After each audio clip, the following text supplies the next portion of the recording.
Yarim geçti üzgün, gördüm yüzünü.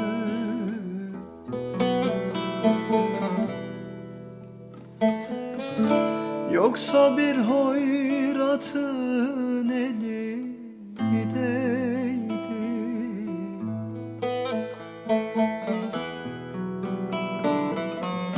Kanlara belenmiş iki gözleri.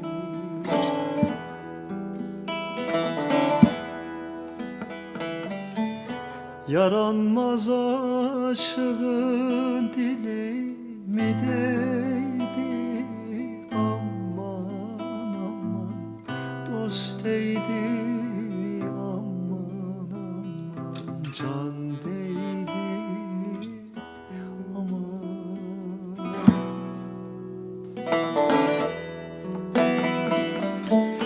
Yaranmaz aşığın dili mideydi. Aman aman dost değdi, aman aman can değdi, aman.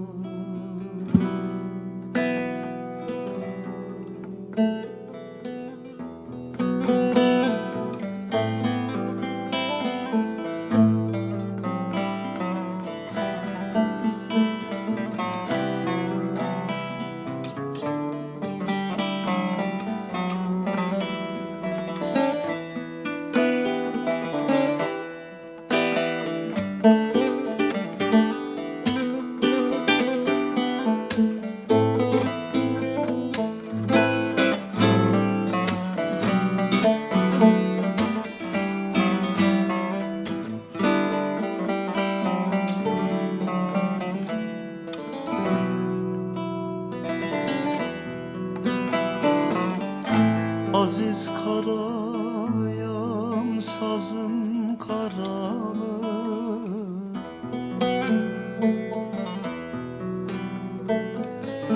Gözyaşlarım benek benek sıralı.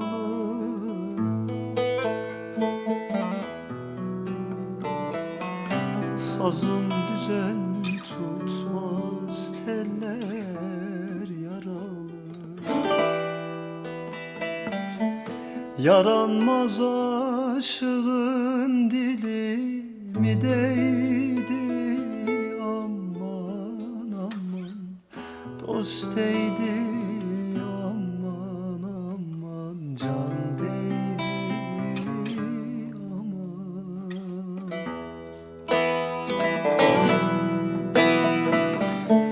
Yaranmaz aşığın dili mideydi.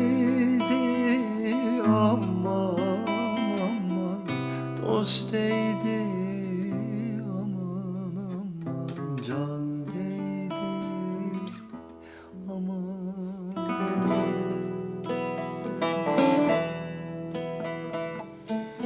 Yaranmaz aşığın dili mideydi.